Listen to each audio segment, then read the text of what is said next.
බණ්ඩාර අපිට කේස් එකක් තියෙනවා. ලෑස්ති වෙන්න අනුරාධපුරේ යන්න. මොකද්ද මැඩම් කේස් එක? පළුගස්සෑ වත්තකට ඇතුල් වෙන්න පාරක් හදද්දි මනුස්සයට කටු වගේක් හම්බෙලාලු. මේ වෙද්දි ඒ ටික අනුරාධපුරේ හොස්පිටල් එකට ගෙනහිල්ලා පරීක්ෂණ කරන්න. ඒ හින්දා අපි මුලින්ම හොස්පිටල් එකට යා. ඉතින් පාරේ වැඩ කරන අතරතුර හම්බුන මිනී ටික චෙක් කරන්න ෆියෝනා බණ්ඩාර එක්ක හොස්පිටල් එකේ මෝචරියට යනවා. මං හරිනම් බණ්ඩාර මේ අය මැරලා අවුරුදු 5-10ක් අතර වෙනවා. මේ පේනවා නේද? ඉලෑට කූඩුවේ පොලිතින් කෑලි තියෙනවා. ෂුවර් එකටම මේක කරපු කෙනා පොලිතින් එක කොතලා තමයි මිනිය වලලලා තියෙන්නේ. පොලිතින් වලින් තෙතමනයයි වාතයයි හරියට ඇතුල් වෙන්නේ නැති හින්දා මිනිය දි รา පත් වෙන එක පරක්කු වෙනවා. මේ බලන්න මේ මරණය වෙලා අවුරුද්දක් විතර නම් මේ දනිස්සේ තියෙන ඇටේ මේ විදිහට තියෙන්නේ නැහැ. මේ හරියේ පටක ටිකක් හරි ඉතුරු වෙලා තියෙන්න ඕනි. අනික ඇටකටු මේ විදිහට දුර්වර්ණ වෙන්න අඩුම තරමේ අවුරුදු 5ක්වත් යනවා. ඒ හින්දා මේ කට්ටිය මැරලා තියෙන්නේ පහුගිය අවුරුදු 5-10ක් අතර කාලය ඇතුළත. එතකොට මැඩම් මේ මැරලා ඉන්නේ පිරිමි අයද ගැහණු අයද? පිරිමි කෙනෙකුයි අවුරුදු 20-30ක් අතර ගෑනු කෙනෙකුයි මැරලා තියෙන්නේ බණ්ඩාර. මැඩම් කොහොමද ගෑනු කෙනාගේ වයස කිව්වේ? මේ කෙනාගේ ඥානදත ඇවිල්ලා තියෙන්නේ සාමාන්‍යයෙන් ඥානදත එන්නේ අවුරුදු 18ත් 25ත් අතර. මෙයාට ඊට වඩා වැඩි වයසක් තියෙනවා නම් මේ දත මීට වඩා ගෙවිලා තියෙන්න ඕනේ. බඩත් කලවත් අතර තියෙන සංදි ගෙවිලා නැහැ. ඒ හින්දා ළමෙක් හම්බෙලා නැති 20-30ත් අතර ගෑනු කෙනෙක් තමයි මේ ඉන්නේ. එතකොට මේ ඉන්න පිරිමි කෙනා උසාඩි 5ක් විතර වෙන කෙනෙක්. මං හරිනම් මෙයා කොර ගහනවා. මැඩම් මේ කෙනාගේ උස කිව්වේ නම් කකුලේ ඇටේ දිහා බලලා. එතකොට කොහොමද කොර ගහනවා කිව්වේ? මෙයාගේ දකුණු පැත්ත කලවාස්තියේ හැඩයට වඩා වම් පැත්තේ කලවාස්තිය වෙනස්. වම් පැත්ත ටිකක් වැඩිපුර ගෙවිලා තියෙනවා. මේ පේනවද? මේ බලන්න කොඳු ඇටපෙළ. මිනිස්සෙක්ගේ ඇඟේ බර එක පැත්තකට වැඩිපුර බර වෙනවා නම් කොඳු ඇටවල අසාමාන්‍ය ගෙවීමක් වෙනවා. මේ කෙනාගෙත් එහෙම තියෙනවා. ඒ කියන්නේ මෙයා දීර්ඝ කාලයක් තිස්සේ වම් කකුල කොර ගහලා තියෙනවා කියන එකයි බණ්ඩාර. මේ දෙන්නගෙම ඔලු කට්ට පිටිපස්ස පැලිලා තියෙන්නේ. ඔළුවට මොකේකින් හරි ගහලා හරි මොකේක හරි ඔළුව වැදිලා වෙන්නත් පුළුවන්. මරණ පරීක්ෂණ වාර්තාවෙන් මීට වඩා විස්තරයක් අපිට දැනගන්න පුළුවන් වෙයි බණ්ඩාර. ඉතින් මේ හම්බුන මලසිරුරු වැඩිදුර පරීක්ෂා කරන්න කියනවා වගේම බණ්ඩාරත් ෆියෝනත් මේ මලසිරුරු හම්බුන වත්තයිති විනීතව හම්බෙන්න යනවා. මේ වත්තයිති තමුන්ටද? මේ වත්ත තමුන්ලා බද්දට දෙන එකක්ද? අනේ ඕ සර්. මේ වත්ත අන්තිමයට බද්දට දුන්නේ කවද්ද? දැන් අවුරුදු 8කට විතර කලින් ජූඩ් කියලා කෙනෙක්ට බදු දුන්නේ. අවුරුද්දක් විතර මිනිහා මෙහෙ හිටියා. ඒත් එකපාරටම යන්න ගියා. මගේත් හස්බන්ඩ් අසනීප වුණ නිසා එයාට බෙහෙත් කරන්න කොළඹ ගියා. මේ දේවල් ගැන බලන්න වෙලාවක් නැති හන්දා ආයිත් බද්දට දුන්නේ නෑ. ඇයි කාලෙකට පස්සේ ආයිත් මේක බද්දට දෙන්න හිතුවේ? තමුන් විතරද මේ ගෙදර ඉන්නේ? දැන් මාස 4කට කලින් මගේ හස්බන්ඩ් නැති වුණා. මේවත් ඇරලා දාන එක අපරාධනේ. ඒ නිසා මං ආයි බද්දට දෙන්න හිතුවේ. ඔය ඉඩම් බද්දට දෙන්න හිතාගෙන පාර පැත්තෙන් කෙලින්ම ගෙදරට එන්න පාරක් කපන්න යද්දී මේ සිද්ධිය වුණේ. දැන් ගෙදර ඉන්නේ මමයි අයියයි. එතකොට මේ වතු පිටි බලා ගන්න කවුරුත් හිටියේ නැද්ද? වගා නොකලත් මගේ අයියා නිතරම මේ පැත්තට ආවා. එයා ඉන්නේ අල්ලපු ගමේ. මේ මෙරිලා ඉන්නේ කවුද කියලා අදහසක් තියෙනවද? නෑ මැඩම්, කවුරු හරි එකෙක් මේ අයව මරලා දාලා අපේ වත්තේ වල දාන්න නැති. මොකෝ මේ වත්තේ කවුරුත් ඉන්නවා කියලා කාටවත් පේන්නේ නැති වෙන්න ඕන දෙයක් කරන්න පුළුවන් කියලා හිතලා ඔක කරන්නේ නැති. එතකොට අතන ඉන්නේ අයියාද? ඔව් මැඩම්. ඊළඟට බණ්ඩාරත් ෆියෝනත් අස්ති කොටස් හොයාගත්ත තැන පරීක්ෂා කරන්න ගන්නවා. මේ මරණ වෙලා ලොකු කාලයක් හන්දා වැදගත් සාක්ෂි මෙතන තියෙයි කියලා හිතන්න අමාරුයි බණ්ඩාර. අස්ති කොටස් තිබ්බ තැනට ටිකක් එහාට වෙන්න තියලා K17 HKPF කියලා සඳහන් වුණ ටැග් එකක් ෆියෝනට හොයාගන්න පුළුවන් වෙනවා. මොකද්ද මැඩම් ඔය ටැග් එක? අලුතෙන් වැටුණ එකක් වගේ පේන්නේ. මේක හොරෝපතාන කැලුම් කුකුල් ගොයිපලේ ටැග් එකක්. මැඩම් ඔය මඩුව තියෙන පැත්තට ගියාට වැඩක් නැහැ. ඔය පැත්ත අවුරුදු ගානකින් කවුරුත් පාවිච්චි කරලා නැහැ කියලා මිසිස් විනීතා කිව්වා. අලුතෙන් වත්තේ වගා කරන්න ඉන්න හන්දා ඔය මඩුවට අලුතෙන් පෝරගෙනත් දැම්මයි කියලාත් කිව්වා. විනීතා අපිට කියන්න නැති හංගන මොකක් හරි තියනවා බණ්ඩාර. අපි මුලින් ගිහින් ගමේ අයගෙන් ප්‍රශ්න කරමු. මේ ගමේ CCTV නැති වුණාට ගම්වල මිනිස්සුන්ගෙන් අපිට ගොඩක් දේවල් හොයාගන්න පුළුවන් වෙයි. මීට අවුරුදු 5-10ත් අතර මේ හරියේ කවුරු හරි අතුරුදහන් වුණාද කියලා මතකතුව අහන්න. ඉතින් ෆියෝනා ගමේ කට්ටියගෙන් ප්‍රශ්න කළාට පස්සේ ජූඩ් එයාගේ වයිෆ්ගෙන් වෙන් වෙලා දුව එක්ක විනීතට අයිති වත්ත බද්දට අරන් ජීවත් වෙලා තියෙන්නේ. ඒත් මීට අවුරුදු ගානකට කලින් හදිස්සියෙම එයාලා ආයිත් වයිෆ් ගාවට කියලාත් දැනගන්නවා. ඒ වගේම ජූඩ් කියන්නේ කොරගහන කෙනෙක් කියලාත් හොයාගන්නවා. මැඩම් කට්ටිය කියපු විදිහට ජූඩ් කියන්නේ ගමේ හැමෝම එක්ක සහයෝගයෙන් හිටපු කරුණාවන්ත පොරක්ලු. ඒ නිසා ගොඩක් අයට ජූඩ් ගැන හොඳට මතකයි. ජූඩ්ට ඉඳලා තියෙන්නේ දුවයි පුතයි. ජූඩ් වයිෆ්ගෙන් ඩිවෝර්ස් වුණාට පස්සේ වගා කරන්න මේ වත්තට ඇවිත් තියෙන්නේ. ඩිවෝර්ස් එකෙන් පස්සේ ජූඩ්ගේ වයිෆ් එක්ක එයාගේ අවුරුදු 15ක් වුණ පුතා ගම්පහ ජීවත් වෙලා තියෙනවා. ජූඩ් එක්ක එයාගේ අවුරුදු 23ක් වුණ දුව සඳුනි මෙහෙට ඇවිල්ලා තියෙනවා ජීවත් වෙන්න. ඒ කියන්නේ බණ්ඩාර මේ හොයාගෙන තියෙන්නේ ජූඩ්ඩයි සඳුනිවයි වෙන්න ඕනේ. මට දැනගන්න හම්බුණා එහා ගමේ රෙදි මහන ගෑනු කෙනා ගීතානි එක්ක ජූඩ්ට සම්බන්ධයක් තිබ්බා කියලා. ගීතානිගේ හස්බන්ඩ් කීප පාරක්ම ජූඩ්ට තර්ජනය කළා තියෙනවා. සම්බන්ධේ නවත්තන්න නැත්තම් මරලා දානවා කියලා. බණ්ඩාර අපි ජූඩ්ගේ වයිෆුයි පුතයි ගැන හොයන්න කලින් හොරව් කැලුම්ගේ කුකුල් ගොවිපලට ගිහින් බලමු. අපිට මේ ගොවිපලේ අයිතිකාරයා හම්බෙන්න ඕනේ. මම තමයි සර් මේකේ අයිතිකාරයා කැලුම්. මේ තියෙන්නේ තමුල්ලගේ ගොවිපලේ ටැග් එකක් නේද? ඔව් මැඩම්.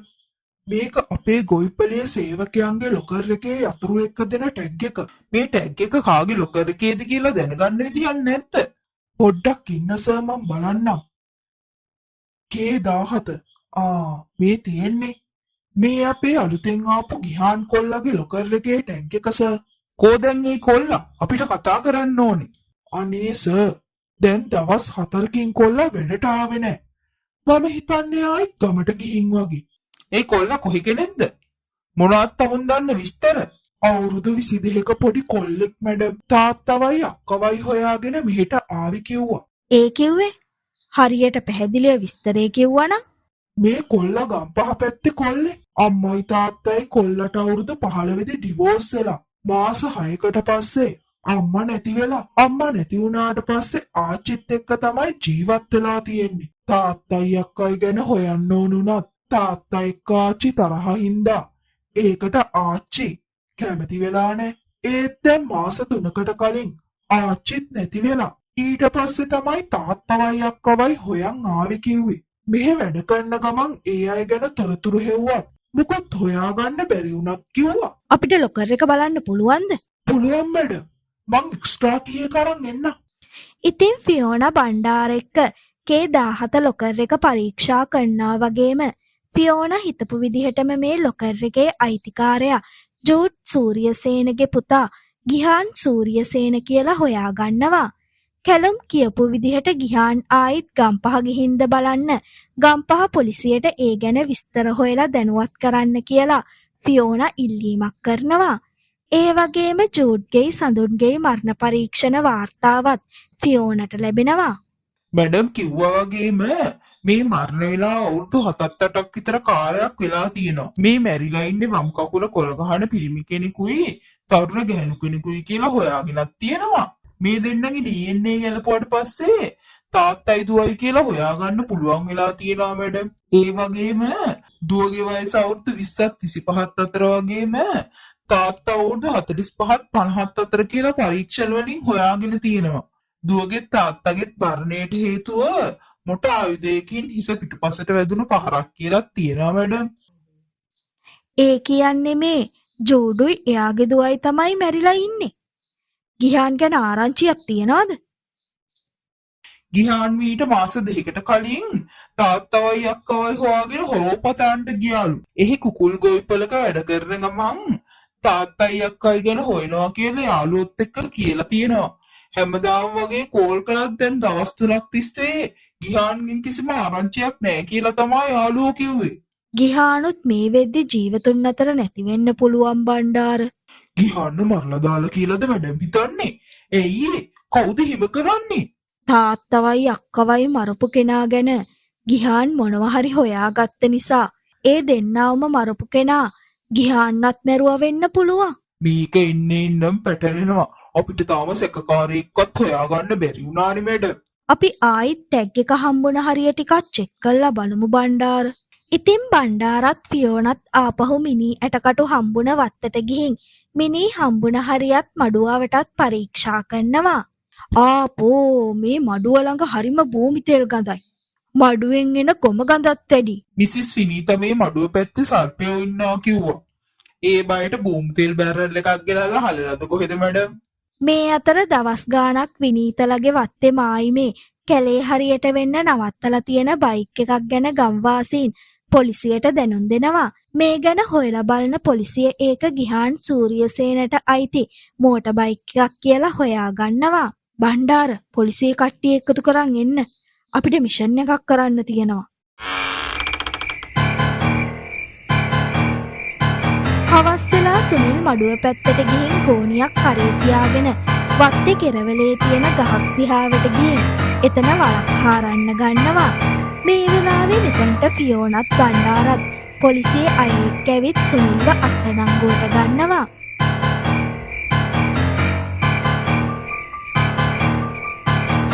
විනීතා ඉන්න ගෙදරට ගිහින් විනීතවත් අත්අඩංගුවට ගන්නවා. මිසිස් විනීතා ගිහාන්න මරන්න උදව් කළ එකට තමුන්ව සැකපිට අත්අඩංගුවට ගන්නවා. අනේ මැඩම් මම මිනී මැරුවේ නෑ. මැඩම්ට වැරදිලා වෙන්නේ නැති මං අහිංසකයි මැඩම්. මොකක්ද බණ්ඩාර ප්‍රශ්නේ? බණ්ඩාර දැන් අහන්න හදන්නේ මම මේ දේවල් හොයාගත්තේ කොහොමද කියලා නේද? අනේ ඔව් මැඩම් මට හිතාගන්න බෑනේ. සුනිල් ගිහාන්ව වල දානවා කියලා දැනගත්තේ කොහොමද? සුනිල් මේක කළේ කියලා මැඩම් දැනගත්තේ කොහොමද?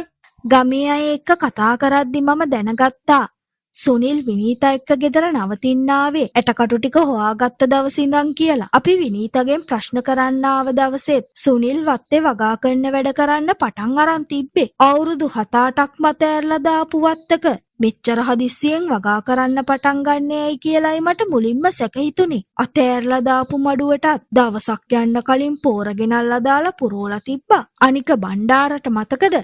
ගමේ අය කිව්වා ජූට්ට ගීතානි කියලා එහා ගමේ ගෑනු කෙනෙක් එක්ක සම්බන්ධයක් තිබ්බා කියලා. ඒ ගැන හොයද්දි මම දැනගත්තේ ගීතානිගේ හස්බන්ඩ් තමයි මේ සුනිල් කියලා. ඒ හින්දා මගේ ප්‍රධාන සැකකාරයා වුණේ සුනිල්. අනික විනීතා පළවෙනියට ප්‍රශ්න කරන්න හදපු දවසේ හැසිරුනේ ටිකක් සැක හිතෙන විදිහට. එයත් මොනවා හරි දෙයක් හංගනවා කියලා මට තේරුණා. බණ්ඩාරට මතකද? අපි පළවෙනි දවසේ මඩුව තියෙන පැත්ත චෙක් කරද්දි කිසිම ගඳක් සුවඳක් තිබ්බේ නැහැ. ඒත් අද දවල් අපි ගිහින් බලද්දි අපිට තද භූමි තෙල් සුවඳක් දැවුණා. ගොමවල සුවඳක් දැවුණා. සර්පයෝ වෙනවට ඔච්චර භූමි තෙල් ඕනේ නෑ බණ්ඩාර.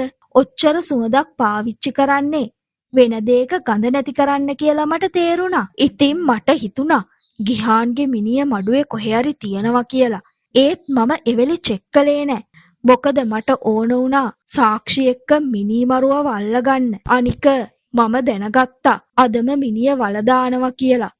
මොකද තව දවසක් මිනිය තිබ්බොත් භූමි තෙල් වලටවත් ගොම වලටවත් මිනියේ ගඳ නැති කරන්න බැරි හින්දා. අනික ගමේ අය බයික් එක ගැන හොයාගත්තා කියලා දැනගත්තාම පොලිසිය අය කොයි වෙලාවෙ හරි මේ දේවල් වලට සුනිල්ව අල්ලගනී කියලා දැනන් හිටපු හින්දා සුනිල් අද රෑම මේ දේ කරයි කියලා මං දැනන් හිටියේ. ඉතින් ෆියෝනා බණ්ඩාර එක්ක සුනිල්වත් විනීතවත් ප්‍රශ්න කරනවා. විනීතා ජූඩ්වයි සඳනුවයි මැරුවේ තමන්ගේ අයියා කියලා සැක කළත් මේ වත්තේ වලල්ලා කියලා කීයටවත් හිතපු නැති හින්දායි අලුතෙන් පාර කැපුවේ. සුනිල් තමන් ජූඩ්වයි සඳනුවයි මරලා දැම්මා විතරක් නෙමෙයි. ඇටකටු ටික හම්බුණත් තමුන් හරි විශ්වාසෙන් හිටියේ තමුන්ව හොයාගන්න එකක් නෑ කියලා. ඒත් හිතපු නැති විදිහට ගිහාන් ආවහන්දයි තමුන්ගේ වැඩේ වැරදුනේ. මං හරි නේද? අනේ මැඩම් මම නම් ඕවට හවුල් නෑ. මම මේ දේවල් ගැන දැනන් හිටියෙත් නෑ. අනේ මාව නිදහස් කරන්න මැඩම්. කටවහනවා. වැරදි කළා තව හොඳ ගෑණි වෙන්නත් යනවා. tamun නෙමේද නිදිපෙති දාපු තේ එකක් ගිහාන්ට දුන්නේ. මේ මම මැඩම් කොහොමද ඒක දැනගත්තේ? අපි කතා කරන්න ආව දවසේ tamun හැසිරුණ විදිහ ගැන මට සැක හිතුණා. කීප සැරයක් මෙතන තිබ්බ තේ කෝප්පේ දිහා බලනා මන් දැක්කා. tamun එහා මෙහා වෙනිකල් ඉඳලා මං කෝප්පේ උස්සන් ආවා. ඒක චෙක් කරලා බලද්දි තේකේ අඩියේ තියලා නිදිපෙති කුඩු වගේක් හම්බුණා. කෝප්පේ tamunගේ ඇඟිලි සලකුණුත් තව කෙනෙක්ගේ ඇඟිලි සලකුණුත් තිබ්බා. මං හිතන්නේ ගිහාන්ගේ. ඒ ගැන චෙක් කරන්නත් මම දැනටමත් යවලා තියෙන්නේ. දැන්වත් කටහාගෙන ඉන්නතෝ තමුල්ල ඇත්ත කියනවා. මැඩම් කිව්වේ ඇත්ත. චූඩුයි සඳුනුයි මැරුවේ කවුද කියලා මම දැනන් හිටියේ නෑ. ඒත් හිතුවත් නැති විදිහට ඇටකටු හම්බුනාට පස්සේ මම දැනගත්ත සුනිල් අයියා මේක කරන්නේ නැත්තේ කියලා. ඊට පස්සේ දවසේ ජූඩ්ගේ කොල්ලත් මෙහි ආව තාත්තටයි අක්කටයි මොකද වුනේ කියලා හොයාගෙන. මාව හොයාගෙන ඇවිත් කතා කරත් එක්ක ඒක මාවයි අයියවයි සැක කළා. ඒක අය කටින් ඕන නැති දෙයක් පිට වෙයි කියලා හිතලා ගෙදර තිබ්බ නිදිපෙති දෙකක් දාලා තේ එකක් දුන්නා. තමුන්ට කොහෙන්ද නිදිපෙති? මගේ මිනිස්සයා ලෙඩ වුණ කාලේ උන්දට හරියට නිින්ද ගියේ නෑ. ડોක්ටර්ස්ලා උන්දට නිදිපෙති දුන්නා. මටත් නිින්ද යන්නේ නැති දවස්වලට මම ඒක බොනවා. ඒකයි මල් ළඟ නිදිපෙති තිබ්බේ. මට ඔය කොල්ලා මරන්න ඕමනාවක් තිබ්බේ නෑ. කොහෙද මේ අයියට තරහ පාලනය කරගන්න බැරි වුණානේ. මේ මිනිහා නිසා තමයි හැමදේම වුනේ. tamunගේ වයිෆ්ට ජූඩ් එක්ක සම්බන්ධයක් තියෙනවා කියලා ආරංචි වුණ හින්දා tamun ජූඩ්ට මරලා දැම්මා. මම මගේ ගෑනිට පණ වගේ ආදරය කළේ. ඒත් ඔය ගෑනි මට හොරෙන් කොටත් එක්ක සෙට් වුණා. මම දවස් ගාණක් ඕකට තර්ජනය කළත් ඇහුවේ නෑ. දවසක් ඔවුන් දෙන්න එකට ඉන්නා මගේ ඇස් දෙකටම දැක්කා. මට තවදුරටත් ඉවසීමක් තිබ්බේ නෑ. ඒ නිසා මම ඕකව මරලා දැම්මා. උගේ දුව මරන්න නම් නෙමෙයි මම හිටියේ. ඒත් ඒකි දැක්කා.